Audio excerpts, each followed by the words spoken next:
사람들은 선물을 주었다가도 상대방이 자기 마음에 들지 않게 행동하면 다시 뺏는 경우가 있습니다. 준 걸 왜 빼앗느냐, 이미 주었으니 그 사람 것이 아니냐, 그런 생각이 들 수도 있습니다.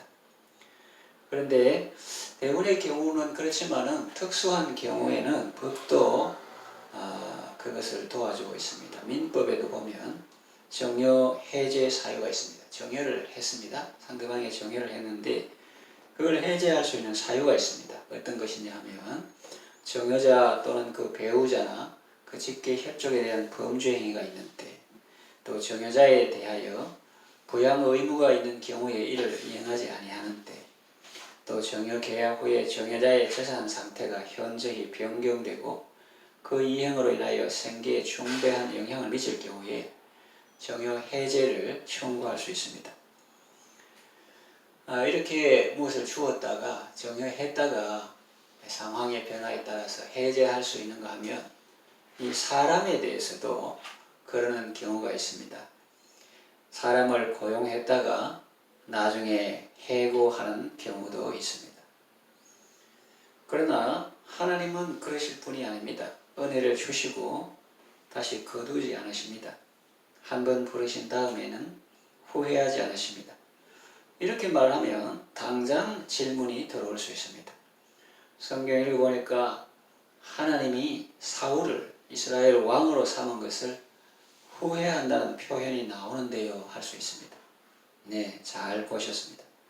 분명히 그런 구절이 있습니다. 그러나 그것은 사울의 불순종을 하나님이 슬퍼하신다는 의미이지 하나님이 실수했다는 의미는 아닐 것입니다. 사람들이 알아듣기 쉽게 인간적인 표현으로 그런 것이지. 그리고 사람이 스스로 하나님의 은혜에서 멀어지는 일은 있어도 하나님은 자기를 사모하는 자를 은혜에서 떨어뜨리거나 그를 떠나거나 버리지 않으십니다. 내가 너를 떠나지 아니하며 내가 너를 버리지 아니하리라, 그런 말씀을 하셨습니다. 이제 좀 더 큰 맥락에서 이스라엘에 대한 하나님의 약속과 사랑에 대해서 살펴보겠습니다. 이스라엘은 하나님이 택하신 백성입니다. 조상들로 말미암아 사랑을 입은 자들입니다. 그런 이스라엘이 지금은 순종하지 않는 상태에 있습니다. 그러나 그렇다 할지라도 낙심할 이유는 없다고 말합니다. 왜냐하면 그런 상태에 있다 해도 하나님이 긍휼을 베푸시면 어떻게 될지 아무도 모르기 때문입니다. 이 로마서, 로마에 있는 그리스도인들에게 보내는 편지인데 유대인의 관점에서 보면 이방인들이죠. 유대인들이 아닙니다. 그래서 그분들에게 실례로 너희 자신을 한번 돌아보라, 그렇게 말합니다. 너가 인간적으로 생각하면 예수 믿을 사람이었냐? 구원받을 사람이었냐? 아니었지 않느냐? 그런데 지금 하나님의 은혜로 구원받았지 않느냐? 그런 맥락입니다. 이방인 출신 성도들에게 너희도 전에는 하나님께 순종하지 않았다. 그런데 지금은 어떠냐? 이제 하나님의 긍휼을 입지 않았느냐? 그렇게 말씀합니다. 30절, 너희가 전에는 하나님께 순종하지 아니하더니 이스라엘이 순종하지 아니하므로 이제 긍휼을 입었는지라, 그랬습니다. 그러니 사람의 일은 아무도 모르는 것입니다. 오직 하나님만 아시는 것입니다. 지금은 이스라엘이 순종하지 아니하는 가운데 있지만 언젠가는 그들도 하나님의 긍휼을 입게 될 것이라고 말씀합니다. 하나님은 결코 이스라엘을 버리지 않으셨습니다. 앞에 나오는 로마서 11장 23절에서 24절 말씀도, 지난번에 살펴본 이 말씀도 이 사실을 뒷받침합니다. 그들도 믿지 아니하는데 머무르지 아니하면, 그들은 이스라엘이죠. 그 이스라엘도 믿지 아니하는데 머무르지 아니하면 접붙임을 받으리니 이는 그들을 접붙이실 능력이 하나님께 있습니다. 네가, 우리 이방인 출신의 그리스도인들 말합니다. 네가 원 돌 감람나무에서 찍힘을 받고 본성을 거슬러 좋은 감람나무에 접붙임을 받았으니 원가지인 이 사람들이야 얼마나 더 자기 감람나무에 접붙이심을 받으랴, 그랬습니다. 그리고 그렇다고 이스라엘이 지금 불순종한다고 하나님께서 불의하신 것은 아닙니다.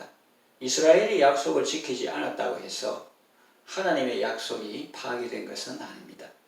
하나님은 무한한 사랑으로 참고 기다리시며 예수님은 지금도 보좌 우편에서 우리를 위하여 기도하고 계시며 성령님은 말할 수 없는 탄식으로 친히 우리를 위하여 간구하고 계십니다.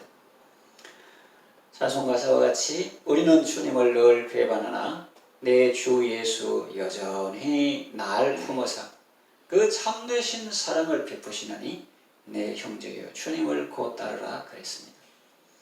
우리는 주님을 배반하고 곁길로 갈지라도 예수님은 여전히 우리를 품어주시고 참되신 사랑을 베풀어 주십니다. 하나님의 은사와 부르심에는 후회하심이 없습니다.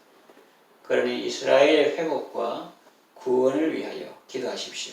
또 일찍이 예수님을 믿었지만 어떤 사유로 교회에 출석 안 하고 있는 사람들의 회복과 구원을 위해서도 기도하십시오.